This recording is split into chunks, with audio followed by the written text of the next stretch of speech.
C'est avec une très grande joie d'entrer dans votre foyer aujourd'hui. Nous sommes arrivés au moment où nous allons écouter ensemble l'enseignement qui porte quel numéro déjà? C'est le numéro 1, notre enseignement d'aujourd'hui. Après une pause assez longue, nous allons avancer dans la suite de l'enseignement. Le titre de l'enseignement d'aujourd'hui concerne le Dieu d'Abraham. C'est quel livre qui parle de lui? Vraiment? Est-ce que c'est le Coran de l'islam? Ou bien le Sefer Torah juif? Voilà ce que nous allons voir ensemble pour aujourd'hui. Je précise bien que notre enseignement porte le numéro 1 pour aujourd'hui, c'est-à-dire un nouvel enseignement que nous allons suivre ensemble selon les directives de Yahushua. Gloire éternelle à lui. Premièrement, je réitère mes salutations pour vous qui m'écoutez et je vous souhaite le meilleur pour vous qui suivez déjà la parole et l'enseignement en ce moment. Nous sommes arrivés au moment où nous allons avancer dans cet enseignement numéro 1 pour aujourd'hui, que vous allez suivre avec moi, l'ambassadeur de Yahushua, Ziadia Elia. C'est moi qui est avec vous en ce moment, que vous voyez en image, et ma voix, vous êtes déjà habitué à l'écouter de manière habituelle. Et je répète encore le titre de notre enseignement. Où est-ce qu'on peut trouver la vérité? C'est dans quel livre qui parle vraiment du Dieu d'Abraham? Car là, on parle vraiment du livre juif.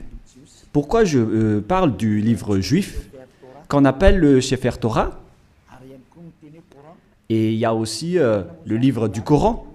Pourquoi Elia parle du livre juif, du Sefer Torah, ainsi que du Coran?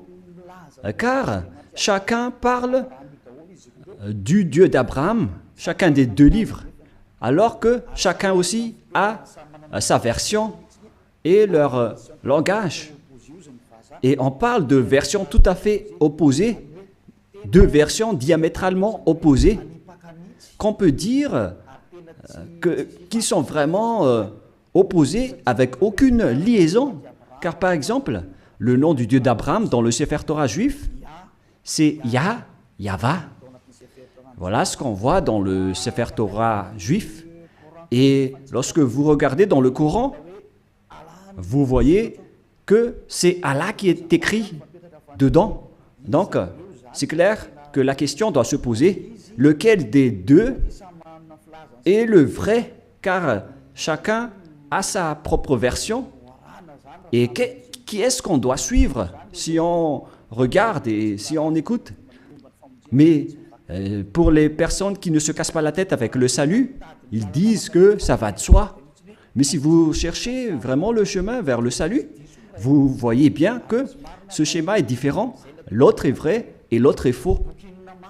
C'est pourquoi la question, quel est le vrai livre en ce moment?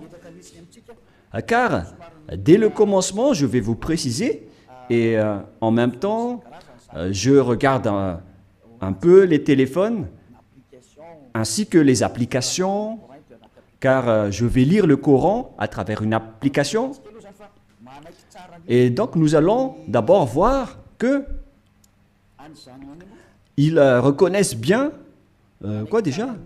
Ils reconnaissent bien l'existence de quoi déjà? Du Sefer Torah. Ils reconnaissent bien l'existence du Sefer Torah, le livre du Coran. Le livre du Sefer Torah, c'est le livre juif.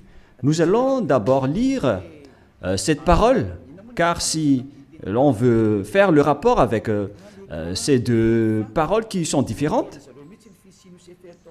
alors que le Coran reconnaît bien le Sefer Torah juif, le Sefer Torah appartient aux Juifs israéliens. Et le Coran précise bien qu'il reconnaît l'existence du Sefer Torah selon le livre du Coran, Ali Imran 3. Nous allons regarder ensemble Ali Imran 3. Et vous pouvez directement afficher, mais moi en même temps je vais rechercher un peu. Ali Imran 3.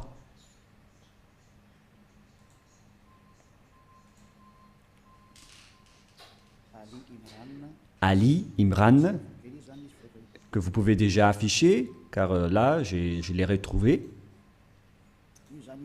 Le voilà. Ali Imran 3. Et nous regardons ensemble vers l'écran. Il y a donc une langue arabe et après, il y a la traduction. Il a fait descendre sur toi le livre avec la vérité. Confirmant le livre descendu. Et il fit descendre la Torah et l'Évangile, ce qui prouve que l'islam reconnaît bien que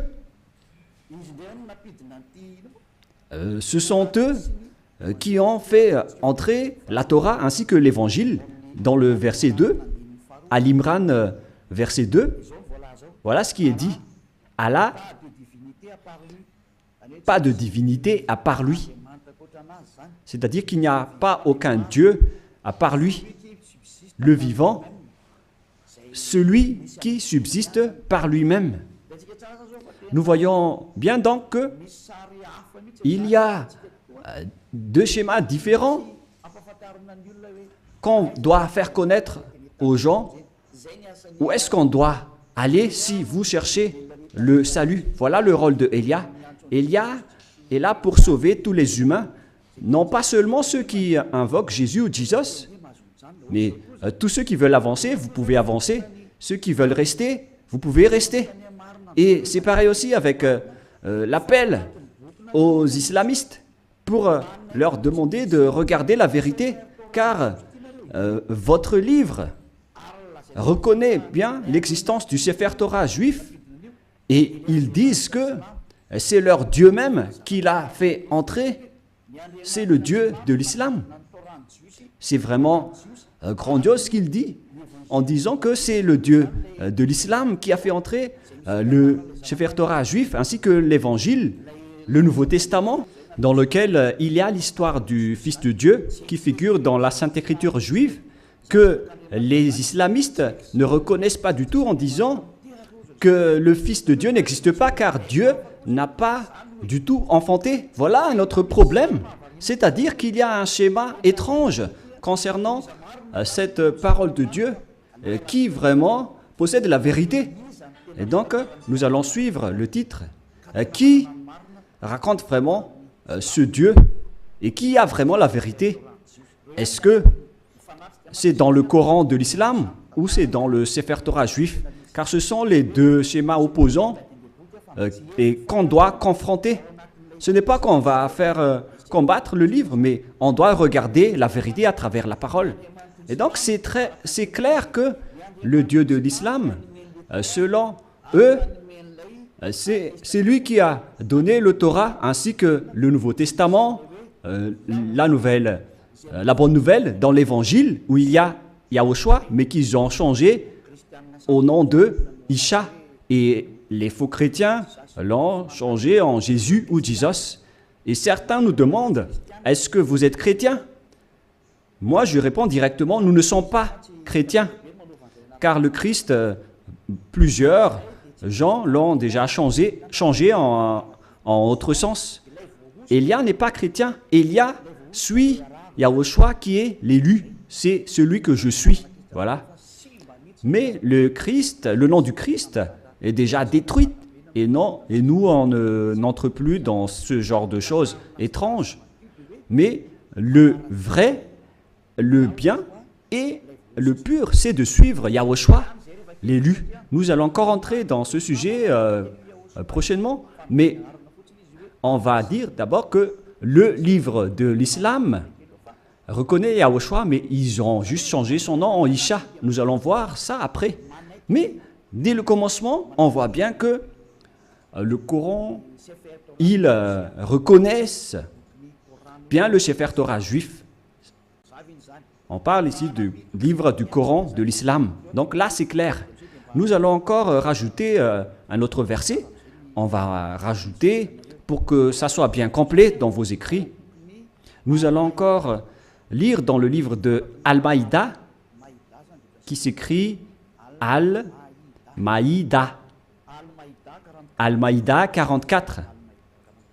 Nous allons aussi lire Al-Maïda 44, que je vais encore rechercher un peu.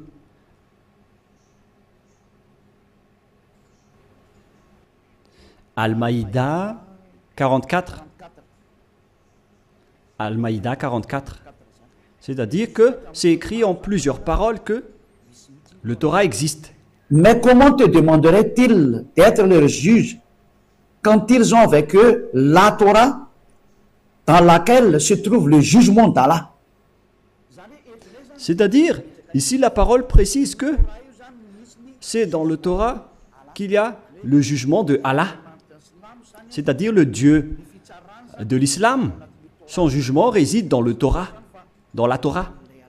Et donc c'est clair à ce sujet-là que la Torah appartient à Allah, ce qui est étrange déjà. Mais qui est le vrai propriétaire de la Torah? Est-ce que c'est Allah ou bien Yahva? Toutes ces questions se posent, car nous voyons tous ensemble que les islamistes disent qu'ils sont les propriétaires de la Torah, d'après ce schéma, car le jugement de Allah pour les humains est dedans. Et bien évidemment, on va juger les humains, et ils disent que c'est dans le Sefer Torah juif.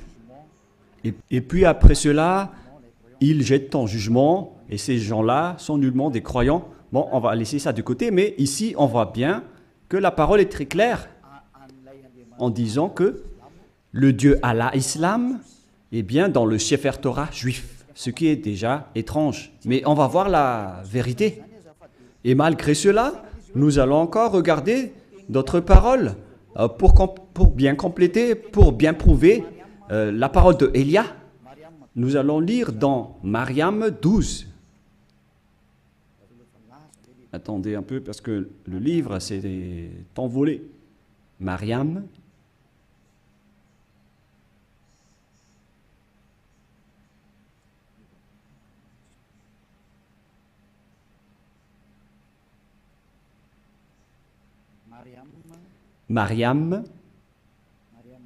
Mariam 12.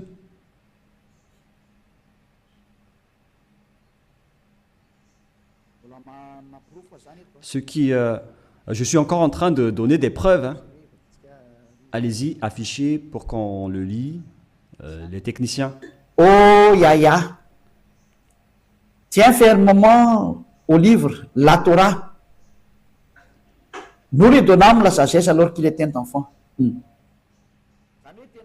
Ici donc, cette personne qu'on parle ici, on lui a dit de bien tenir le livre de la Torah qu'on lui a donné avec la sagesse. On lui a donné la sagesse dès son enfance. C'est-à-dire que c'est bien précisé dans le livre d'Islam, et c'est incontestable qu'ils reconnaissent l'existence du Sefer Torah juif. Alors, si l'on a vu tout cela, maintenant, on va regarder qui est vrai. Est-ce que c'est le Sefer Torah juif qui sont aux Juifs israéliens? Ou bien est-ce que c'est le Coran des Arabes? Lequel est le vrai? Et donc, nous devons revenir aux dates pour regarder la vérité. Quelles sont les paroles concernées ainsi que les dates? Premièrement, la date du Sefer Torah était vers l'année moins 2000. Et d'ailleurs, après, il a été distribué dans le synagogue selon les chercheurs et les historiens de Wikipédia. Vers l'année moins 1000, on a distribué déjà le Sefer Torah dans les synagogues. Voilà ce que les chercheurs ont dévoilé. Et d'ailleurs, les autres chercheurs peuvent penser à cela pour prouver la parole de Élia. Donc ici, on dit que l'existence du Sefer Torah était déjà vers l'année moins 2000. Nous allons donc voir l'histoire du Sefer Torah dans Wikipédia dans les autres encyclopédies humaines. Voilà donc un autre livre que j'ai sélectionné parmi les livres des chercheurs. En fait, ils sont plusieurs, ces chercheurs, qui ont sorti cette déclaration que j'ai extrait de leur livre. C'est dans l'ancien hébreu alphabet chart. Voilà son titre. Ancien alphabet hébreu chart. Le voilà. C'est en hébreu. Voilà les alphabets hébreux. Et il précise les dates. C'est en quelle année sa date de parution. Voilà donc la date. Ça a été utilisé entre moins 2000 avant Yahushua et moins 1000 avant Yahushua. C'est-à-dire que ça a été utilisé avant l'année moins 2000 jusqu'à l'année moins 1000 avant l'an 0. C'est-à-dire que le Sefer Torah juif, selon ce que tout le monde connaît déjà, notamment les savants, ils connaissent tout cela, mais moi j'ai sélectionné spécialement cela dans Ancien Hébreu Recherche Chapter. C'est-à-dire que les Hébreux ont fait des recherches avec leurs savants pour sortir cet article que ça a été utilisé vers moins 2000, qu'on a utilisé l'alphabet hébreu, colonne 1 utilisé dans l'ancienne époque, colonne 2 vers moins 1000 jusqu'à moins 100, et colonne 3 utilisée depuis moins 400 jusqu'à plus 100. Voilà donc. Alors, on voit bien que c'était utilisé vers moins 1000 jusqu'à plus 100, mais pas moins 100 pour la deuxième. Ici, on voit clairement que c'est depuis l'année moins 2000 que le Sefer Torah juif a déjà existé. Nous allons encore donner une deuxième preuve, toujours sur Wikipédia. Sur Wikipédia, ils disent, concernant la distribution du Sefer Torah juif, lorsqu'ils l'ont sorti, c'est dans Wikipédia que nous allons le lire. Voilà ce qui est dit dans le don du Sefer Torah. Don du Sefer Torah. C'est où déjà? Voilà. Le don des nouveaux Sefer Torah à la synagogue est souvent l'occasion d'une fête joyeuse avec des chants, danses et prières. Cet usage remonte au premier temple. On parle ici à l'époque où le temple de Jérusalem n'était pas encore détruit, vers 1000 avant Yahushua. Mais le vôtre, ce n'est pas cohérent. Voilà. C'est-à-dire que ça a déjà existé depuis l'année moins 1000 concernant la distribution du Sefer Torah dans les synagogues. Les synagogues, ce sont des genres de petites églises. Si on compare avec le royaume de Yahushua, ce sont les VP, les petites églises régionales, etc. Et donc, ils ont distribué le Sefer Torah depuis l'année moins 1000 dans les synagogues. C'est-à-dire, c'est depuis une époque ancienne que le Sefer Torah existait déjà. C'est-à-dire vers l'année moins 1000. Et on a déjà vu aussi qu'il a existé depuis moins 2000. Mais sa distribution dans les synagogues, c'était vers l'année moins 1000 avant l'an 0. Donc là, c'est clair et c'est bien prouvé que le Sefer Torah existait déjà avant l'année 0. Et vers l'année moins 1000, on l'a distribué dans les petites synagogues, dans les petites églises. C'est incontestable alors qu'il est très ancien. Et nous allons ensuite regarder concernant le Coran de l'islam. Et si je vous dis tout ça, c'est par amour pour vous les humains, avant votre anéantissement. Elia vous dit de vous retourner. Il n'y a plus rien à faire pour votre terre. Sa destruction est arrivée. Et moi je dis à tous les humains de revenir vers le propriétaire de cette terre qui va être détruit, car vous ne pouvez plus l'empêcher en ce moment, c'est déjà en cours. Et si vous ne... tant que l'histoire ne vous frappe pas, alors sachez, vous tournez. C'est pourquoi ce salut en sauve tout le monde, sans exception, pour que personne ne soit plus trempé. Car les pécheurs ont été tous trempés. Et on est en train de sauver les pécheurs pour que vous ne péchez plus. Et les gens qui sont avec Élia ne pêchent plus. Est-ce que vous ne désirez pas ça? L'objectif de prier, c'est de ne plus pécher. Mais si vous êtes encore pécheur, n'espérez pas d'aller vers le Dieu d'Abraham. Les pécheurs n'iront jamais auprès du Dieu d'Abraham. Vous êtes en train d'être baratiné par les gens. Vous seriez perdu en enfer et dans le lac du feu. Voilà votre finalité. Alors faites bien attention. Et là, maintenant, on va voir à quel moment le Coran de l'islam a existé. Toujours dans le livre du Coran que nous allons prendre sur Wikipédia, date de parution.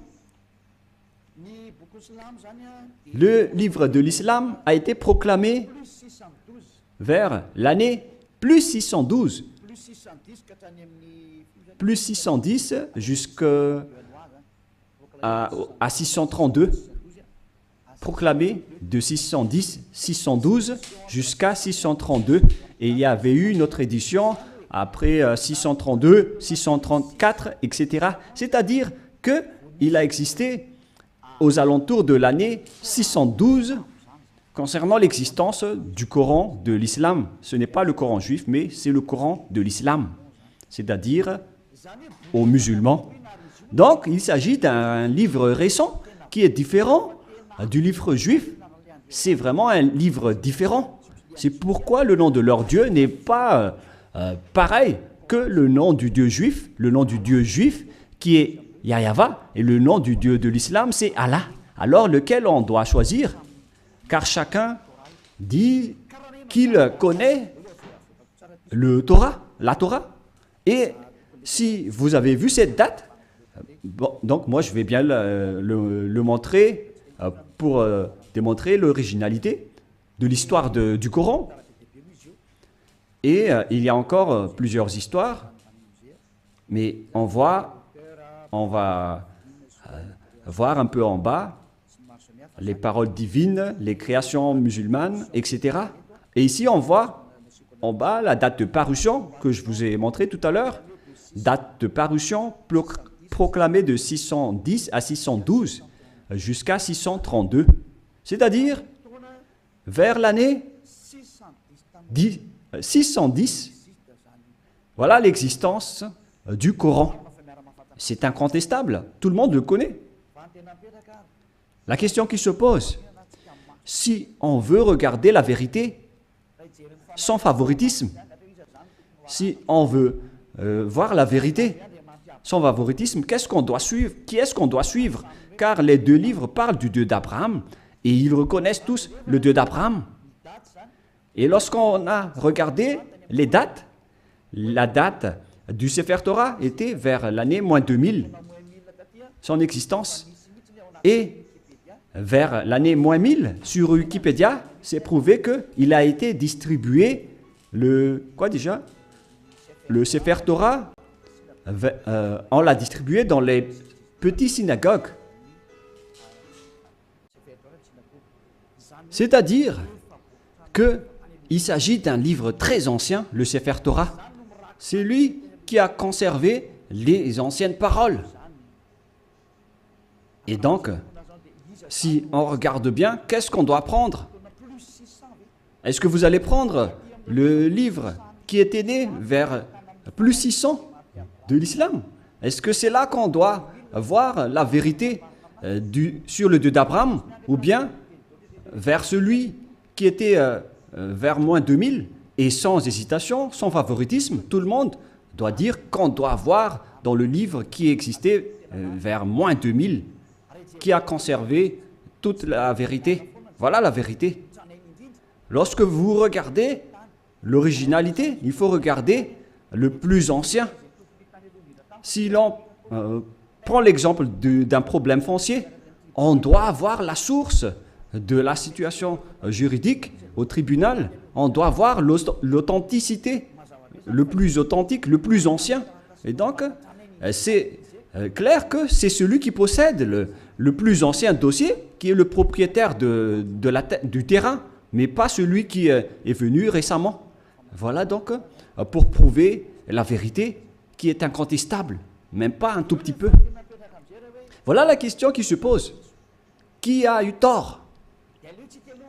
Et nous allons d'abord préciser ce schéma qui est en cours. Et qui a écrit le livre du Sefer Torah d'abord? Car nous voyons bien que celui qui a écrit le livre du Coran, c'est un arabe. Et il ne peut pas nier cela. Mais celui qui a écrit le Sefer Torah juif, c'est Moshe. C'est Moshe qui l'a écrit. Et c'est justement ça qu'on va regarder en disant, est-ce que le Coran reconnaît Moshe et accepte Moshe? Voilà ce qu'on va regarder. Allons-y. Il accepte Moshe. Il accepte Moshe car c'est Moshe qui l'a écrit. C'est dans Exode 24. Quel verset déjà?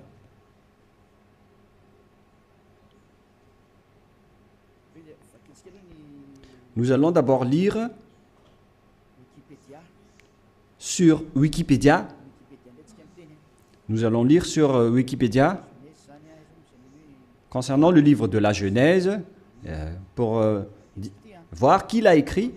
Nous allons lire le livre de la Genèse sur Wikipédia qui a été écrit par les chercheurs mondiaux.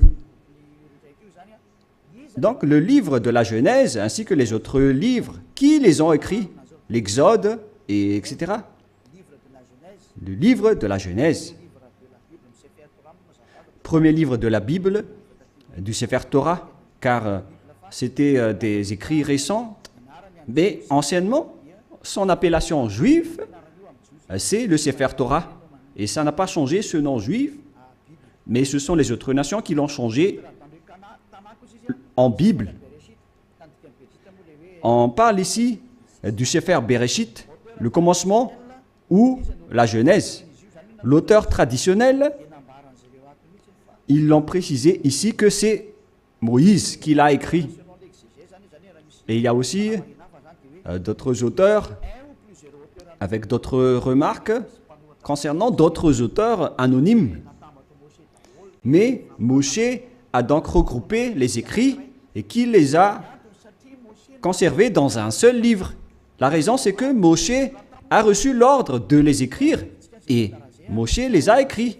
Nous allons lire cette histoire dans le livre du Sefer Torah juif, dans le livre d'Exode, chapitre 24. Moshe a eu la parole qu'il devait écrire les paroles de Yahweh. Exode, chapitre 24, verset 4. Ce qui veut dire que l'histoire du livre de la Genèse, de l'Exode, Lévitique, Nombre et Deutéronome, ce sont tous des livres écrits par le grand-père Moshe. Moshe écrivit toutes les paroles de Yahweh.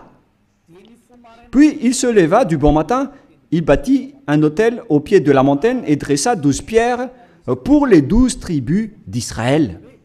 C'est-à-dire que c'est Moshe qui a écrit le Sefer Torah.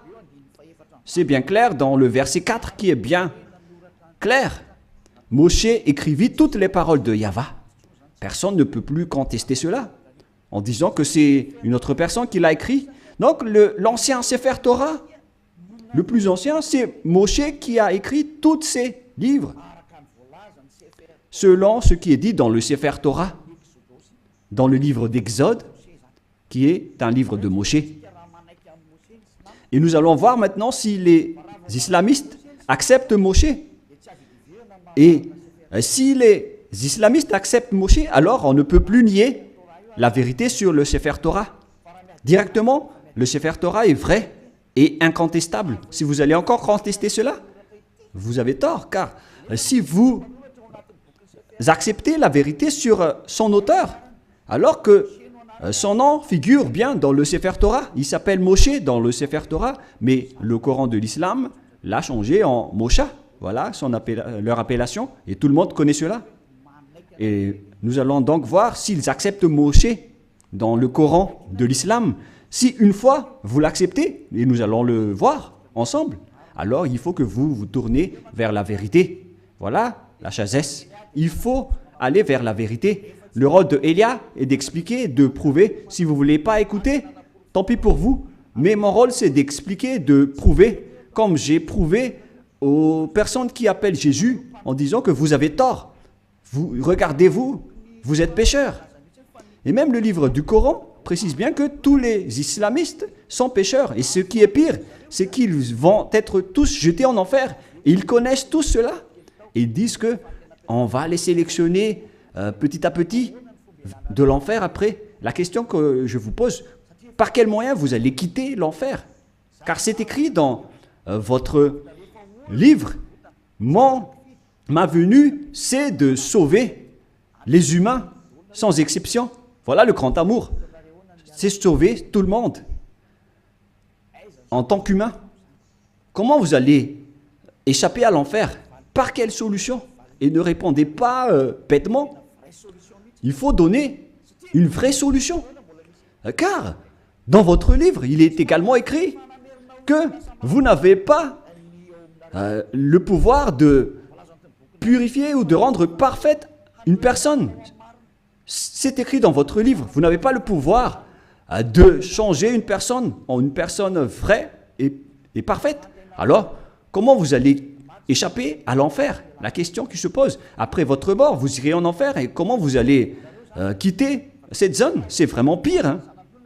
Je ne sais pas si vous avez déjà entendu cela, mais lorsqu'on discute avec les gens, ils acceptent que c'est vrai. Et lorsqu'on les pose la question, comment vous allez échapper à cela? Et après, ils donnent des réponses bêtes. Si vous êtes en enfer, alors vous êtes méchant, vous êtes puni. C'est là que les adultères, les voleurs, les idolâtres, ils vont être jetés en enfer et dans le lac de feu et de soufre. Mais dans le livre de Sefer Torah juif, il est dit que si quelqu'un est jeté là-bas, il ne pourrait plus y échapper. Souvenez-vous bien de cela.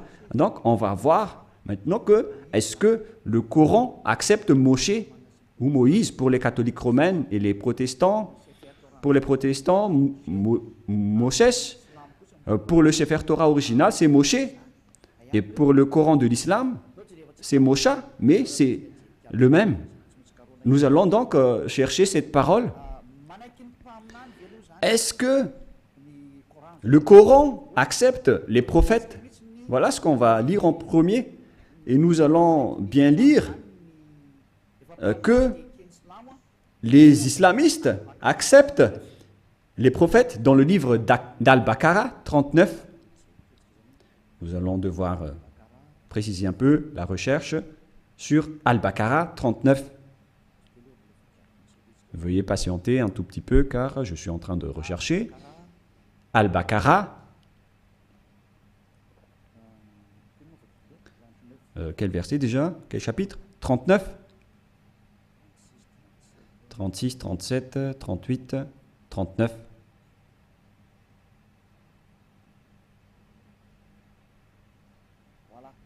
Voilà. Al-Baqarah 39, le voilà.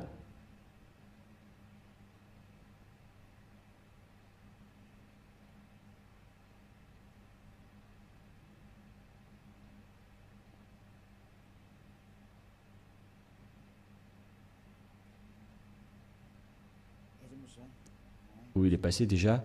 Voilà. Nous allons lire à partir du verset 38 et 39. Nous dîmes, descendez d'ici, vous tous, toutes les fois que je vous enverrai un guide, c'est-à-dire lorsqu'ils vont envoyer un guide parmi vous pour vous guider, celui qui vont les suivre n'auront pas de crainte ou de terreur, etc. Voilà. Verset 39. Et ceux qui ne croient pas à nos messagers, quiconque ne croit pas à nos messagers, c'est-à-dire leurs prophètes, et traitent de mensonges nos révélations. C'est-à-dire que c'est de la mensonge qu'ils ont transmis aux messagers. Ce sont des gens du feu, ceux qui contredisent nos prophètes, où ils demeureront éternellement. Donc, s'ils n'acceptent pas les prophètes, la parole des prophètes, vous allez être mort en enfer à jamais. C'est-à-dire qu'on doit accepter les paroles des prophètes. Alors, on sait bien tous qu'il n'y a pas de prophète plus ancien que Moshe, notamment en termes de prophète israélien. Et nous allons voir à propos de ce schéma. Voilà, premièrement. Et nous allons encore regarder dans Al-Baqarah 98. Al-Baqarah 98, qu'est-ce qui est dit ici? Nous allons avancer petit à petit. Voilà. Al-Baqarah 98. Al-Baqarah, voilà. 98. Dit, quiconque est ennemi d'Allah, il s'agit de leur Dieu, de ses anges et de ses messagers, jusqu'à ses messagers, de Gabriel et de Michaël. Vous voyez bien qu'il y a le terme Gabriel et Michaël qui se trouve dans le livre de Sefer Torah également. Allah sera son ennemi, c'est-à-dire que Allah sera leur ennemi, car Allah, le Dieu de l'islam, il est l'ennemi des infidèles. C'est-à-dire, on doit accepter les paroles des messagers ou des prophètes, sinon vous serez un ennemi de ce Dieu. C'est clair alors qu'on va voir que est-ce que Moshe est un prophète dans le livre du Coran? Mais si Moshe est un prophète, alors les paroles de Moshe doivent être acceptées par les islamistes, car Moshe est le premier prophète.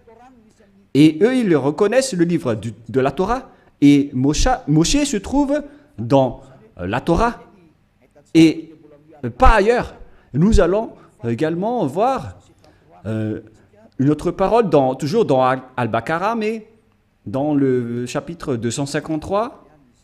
C'est un peu loin, ce chapitre 253. C'est encore loin.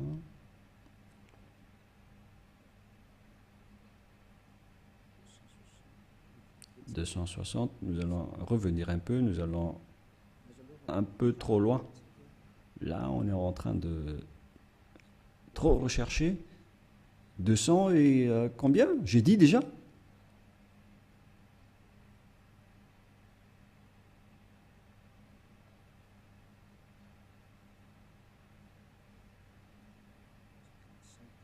55, 54, 53, voilà. Écoutez bien ceci. Parmi ces messagers, nous avons favorisé certains par rapport à d'autres. Il en est à qui Allah a parlé.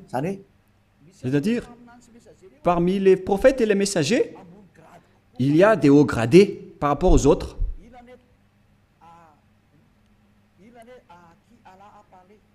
Il en est à qui Allah a parlé. Et il en a élevé d'autres en grade, qui ont été promus en grade. Ils disent Jésus ici, mais à vrai dire, c'est Yahushua. Vous voyez le changement des noms. Et les islamistes parlent de Isha. Donc, Yahushua, fils de Marie ou de Maria. Nous avons la preuve que Yahushua a le Saint-Esprit. C'est dit dans le livre du Coran. Et il est exceptionnel comparé aux autres prophètes.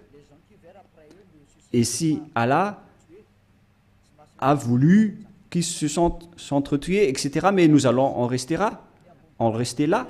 Mais ce qu'on précise ici, c'est qu'il y a des prophètes haut gradés parmi les autres prophètes, y compris Yahushua, le fils de Maria. C'est bien dit dans le livre du Coran, de l'islam. C'est-à-dire que, face à cette parole, le livre du Coran précise bien que ils acceptent bien que Yahushua, qui a été enfanté par Maria, a bien le Saint-Esprit. Et ils ont dit qu'ils ont bien la preuve qu'on lui a bien donné le Saint-Esprit. On lui a confirmé le Saint-Esprit. Et c'est Allah qui a dit cela selon eux. Alors ici, c'est précisé qu'on doit écouter les paroles des prophètes.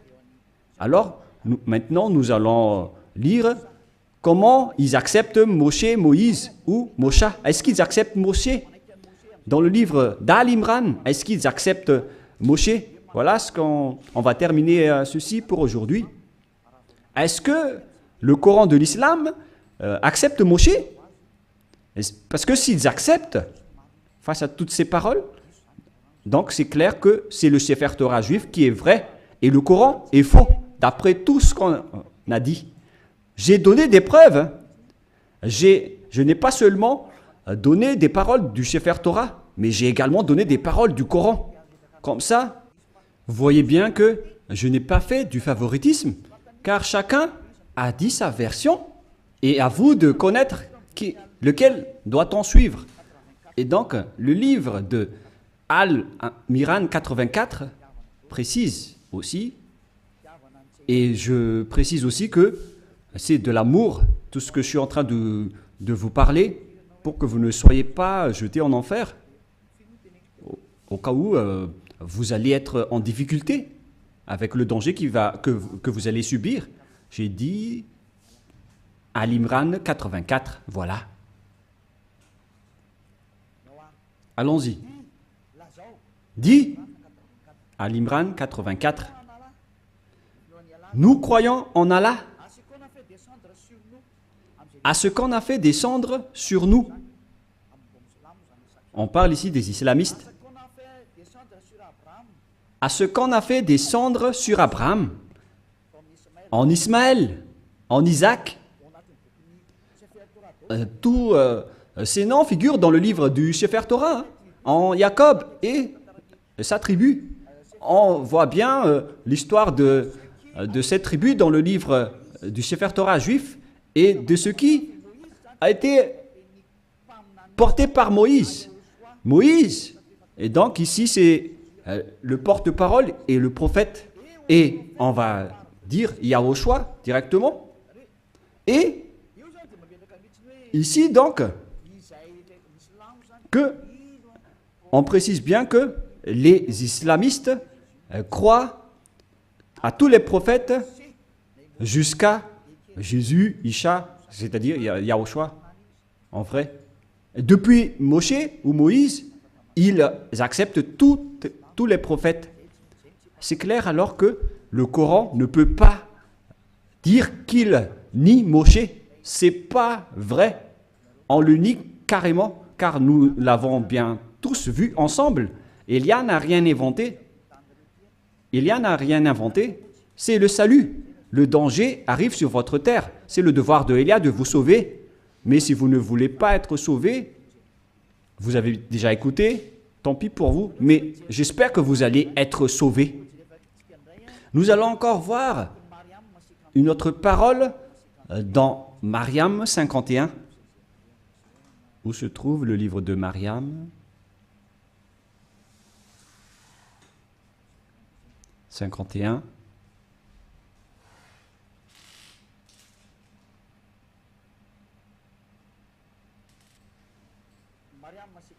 Mariam 51. Et mentionne dans le livre de Moïse ou Moshe, c'était vraiment un élu.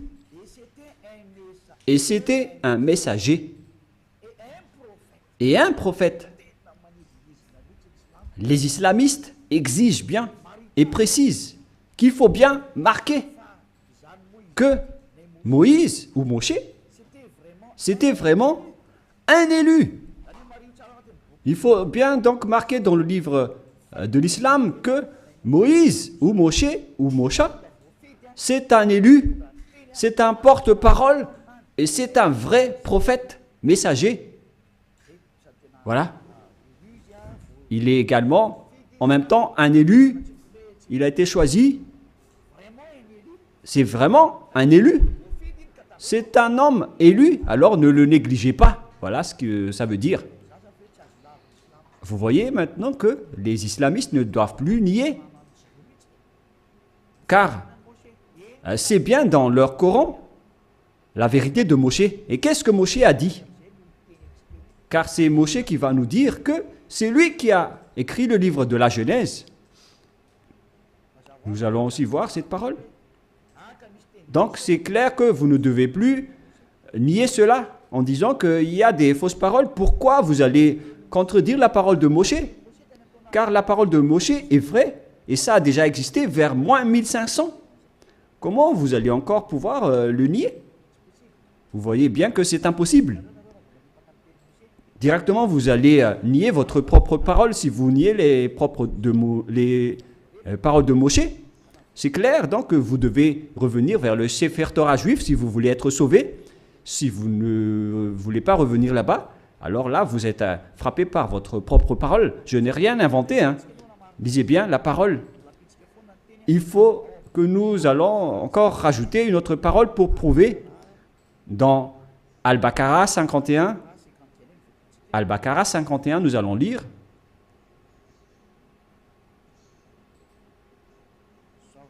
Voilà. Al-Baqarah 51. Et rappelez-vous, lorsque nous donnâmes rendez-vous à Moïse pendant 48 Et rappelez-vous que lorsque nous avons donné rendez-vous à Moshe pendant 40 nuits, lorsqu'il était allé sur la montagne, puis en son absence, vous avez pris le veau. Il se tourne ici vers les Israéliens que, en l'absence de Moshe, vous avez pris le veau pour idole, c'est-à-dire un statut idole, et vous étiez injuste à l'égard de vous-même en adorant autre qu'Allah. Et donc, vous avez adoré un bœuf qui est injuste devant le Dieu de l'islam qu'ils appellent Allah. Vous voyez bien qu'on parle ici d'un sujet juif. Donc, les islamistes acceptent que Moshe a été bien monté sur la montagne, alors qu'on voit cette histoire dans le Sefer Torah juif qui existait déjà vers moins 1500, qui est bien loin comparé au livre du Coran qui a existé vers plus 600. Les dates ne sont pas vraiment du tout proches. Et si on écoute tout cela, on doit bien penser, est-ce que on doit nier encore le Sefer Torah juif et pour confirmer que les paroles de Moshe sont incontestables? C'est le livre de Coran qui le dit. Je n'ai rien inventé. Nous allons encore regarder une autre dernière parole dans le livre de An-Nisha 163. An-Nisha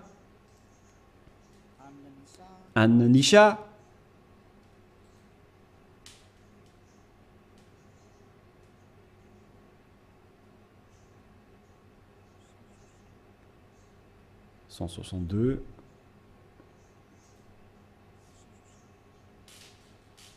Là, c'est 160 et combien?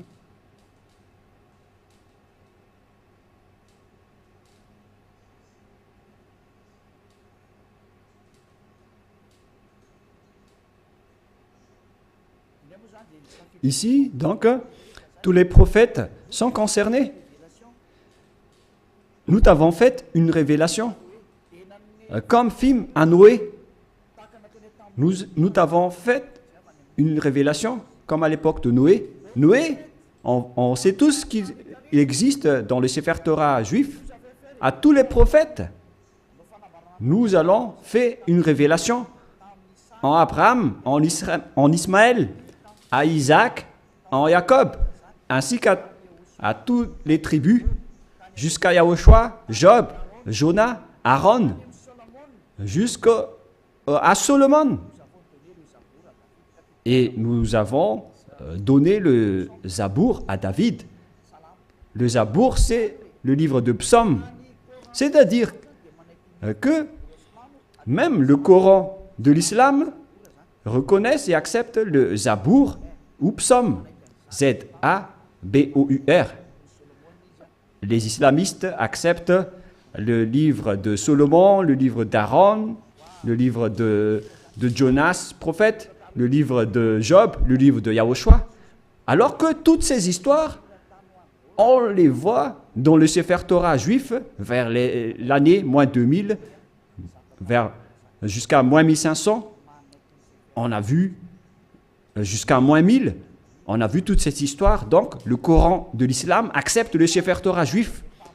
Qu'est-ce qui est dit par le grand prophète dedans? L'élu qui n'est autre que Moshe. Moshe a dit que c'est moi qui ai écrit le livre du Sefer Torah. Et nous allons revenir à ce que je vous ai donné tout à l'heure dans Exode 24, 4. Moshe dit ici dans Exode 24, 4. Moshe écrivit toutes les paroles de Yahva. Celui qui est invoqué par Moshe dans le Sefer Torah, c'est Yahva, mais pas Allah. Voilà une première erreur. Car Moshe existait déjà vers l'année 1500, qui est déjà très ancien. Je n'ai pas encore donné la date de naissance et d'apparition de Moshe. Et dans ce livre, tout le monde le connaît. Ce n'est pas une nouvelle chose pour vous. Voilà donc l'histoire de Moshe, le Moïse historique comme titre.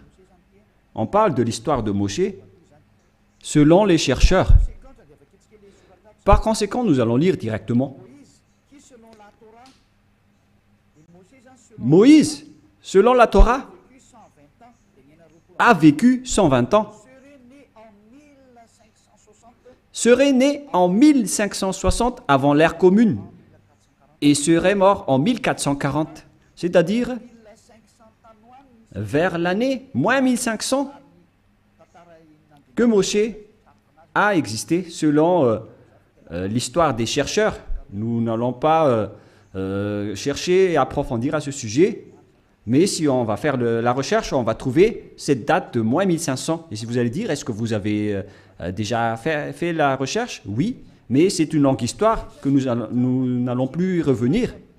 Mais là, on voit bien que Moshe était déjà né avant tous les prophètes arabes, car selon eux, c'est dans le Sefer Torah que tout a été dit. Et le Sefer Torah a été écrit par Moshe. Et lorsque Moshe l'a écrit, il a dit, vous ne pouvez pas ajouter ou retrancher les paroles. Faites attention car ce sont les ordonnances de votre Dieu, le Dieu des Juifs. Et le Dieu de Moshe, il a bien expliqué que le Dieu de Moshe, vers moins 1500, et le Dieu d'Abraham, vers moins 2000, c'est bien clair que leur Dieu, c'est Yahva, qui est écrit dans le Sefer Torah.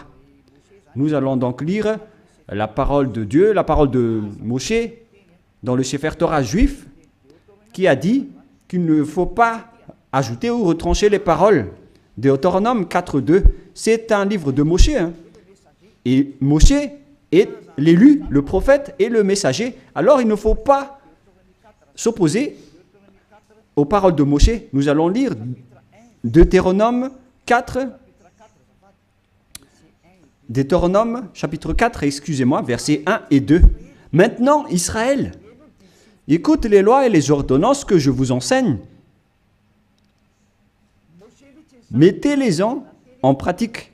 On a fait porter la parole à Moshe, venant du cher père Yahva. Israël, écoute les lois et les ordonnances que je vous enseigne, mettez-les-en en pratique afin que vous viviez et que vous entriez en possession du pays que vous donne Yahva, le Dieu de vos pères. Alors il faut que Israël suit cette parole. Le Dieu d'Israël, donc c'est un Dieu des Juifs, mais pas des Arabes. la parole est réservée aux Israéliens, ainsi qu'à ceux qui veulent être sauvés. Et si vous voulez être sauvés, rapprochez-vous du Dieu d'Abraham dans le Sefer Torah juif, écrit par Moshe. Et le nom du Dieu de Moshe, c'est Yahva, que je vais faire sortir après. D'ailleurs, il est déjà écrit, que vous pouvez le voir en ce moment. Verset 2, qu'est-ce qui est dit? Vous n'ajouterez rien à ce que je vous prescris, selon le Dieu d'Abraham. Le Dieu d'Abraham qui a discuté avec Moshe, et qui l'a ordonné. Et après, Moshe a dit, dans le Sefer Torah, que les islamistes acceptent l'existence. Le Sefer Torah précise bien que vous devez observer les lois de Yahva, votre Dieu. Et donc, vous n'ajouterez rien.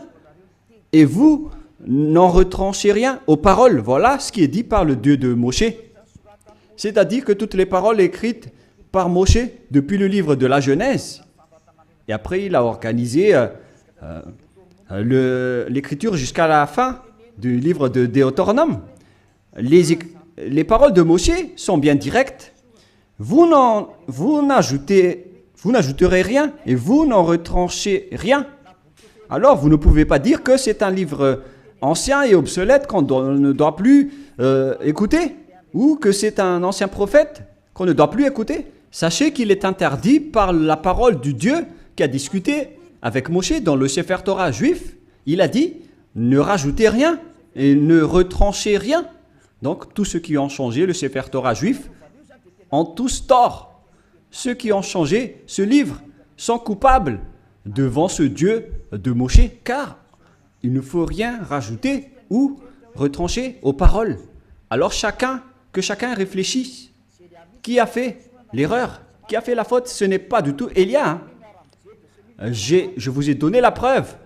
Et que chacun regarde et lit et écoute qui a eu tort. Et si les jugements se déroulent parfaitement, on a tous vu que celui qui a changé le Sefer Torah juif aura tort. Car c'est Moshe qui a précisé qu'on ne peut ni rajouter ni retrancher les paroles qui sont dedans. Car ce sont les lois de Dieu, les lois de Yahva qui a envoyé Moshe vers l'année 1500. Il est le plus ancien des prophètes.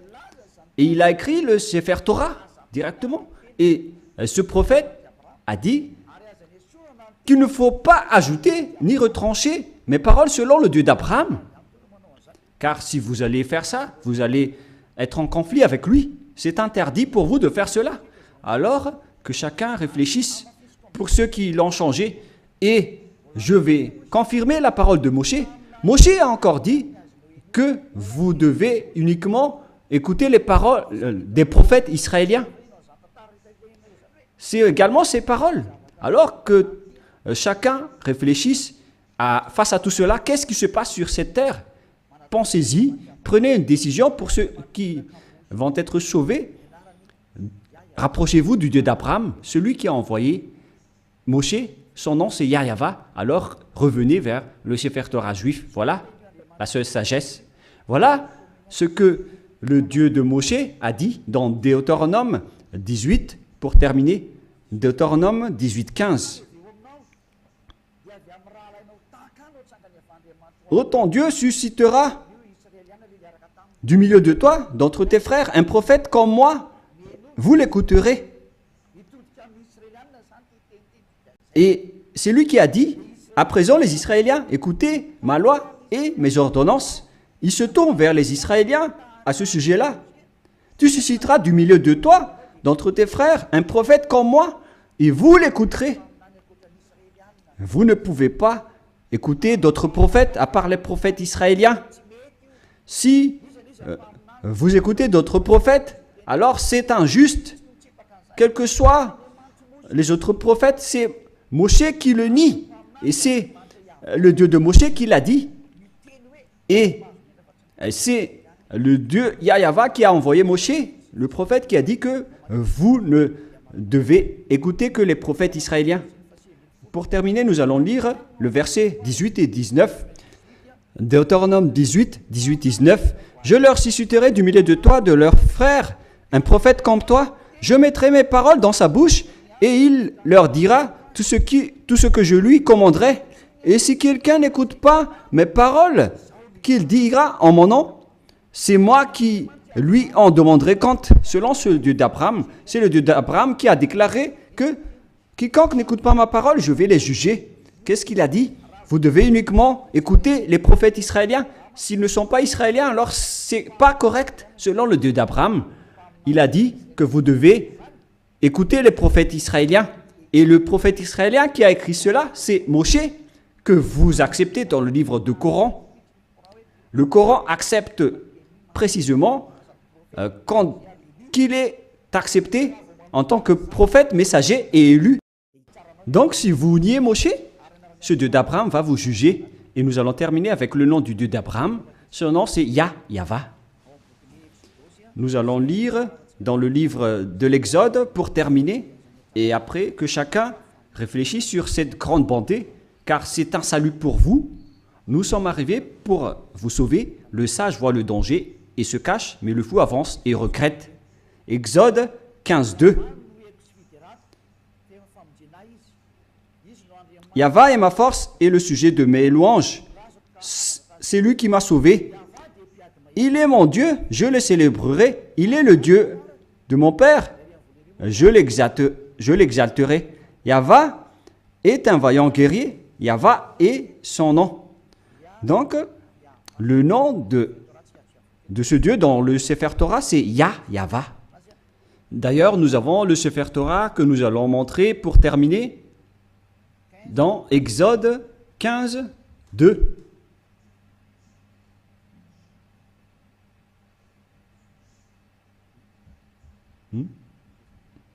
Qu'est-ce qui se passe? Exode 15, nous allons lire Exode 15. Voilà. Exode 15, 2. En hébreu, il est dit ici que Avzi Vzimrat Yah. Yah, c'est le nom de Dieu. Vaili, Ilishua, Evanvehu, Elohe, Ali, Varuminu. C'est Yah qui est son nom depuis le début. Et deuxièmement, Yahva, Ishmishchama, Yahva Shmo. Alors, ça veut dire Yahva, mais ils n'ont pas complété la parole, mais je l'ai déjà enseigné. Mais maintenant, nous allons revenir avec la version française, parce que là, c'est en hébreu qu'on ne peut pas comprendre. C'est dans Exode 15, 3.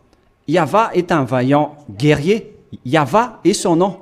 Et le nom du Dieu invoqué par Abraham et par Moshe dans le Sefer Torah juif, que le Coran accepte, qui existait vers moins 2000 et moins 1500.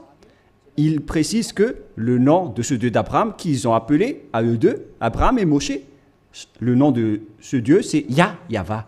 Et donc, si vous ne suivez pas cela, imaginez et pensez que vous avez fait une grosse erreur. Si vous mourrez dans cette situation, vous irez en enfer. Écoutez ma parole, c'est de l'amour, ce n'est pas de la diffamation, c'est de la preuve pour la parole. Le sage voit le danger et se cache, mais le fou avance et le regrette. J'espère que vous tous qui m'avez écouté, vous allez vous tourner vers la vérité, le Dieu d'Abraham, le Dieu de Moshe qui est incontestable. Suivez Yahva, suivez Yahushua. Écoutez la parole du Dieu d'Abraham dans le Sefer Torah juif pour votre sagesse. Nous allons prier ensemble. Merci infiniment, Père Yahva, pour toutes ces paroles.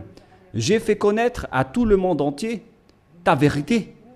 Je les ai donné la preuve concernant ta vérité, ainsi que l'injustice que les gens ont pratiquée jusqu'à maintenant. Elia te demande d'ouvrir la raison des gens pour qu'ils se repentissent et pour être guéris. Montre-nous ta gloire et ta bonté, Père Yahva, car c'est le moment de donner la vérité. C'est la dernière heure, le dernier moment pour faire revenir la raison des gens, pour se tourner vers toi. Le sage voit le danger et se cache, mais le fou avance et le regrette. Père Yahva, la gloire éternelle est uniquement à toi. On va faire revenir vers toi ta gloire, ton respect et ta vérité. Voilà la mission que tu as confiée à Élia. Gloire éternelle à toi, Père Yahva. Et au nom de toi, Yahushua. Alléluia. Amen. Je vous souhaite à tous d'être bénis par Yahushua et à notre prochain rendez-vous. Au revoir.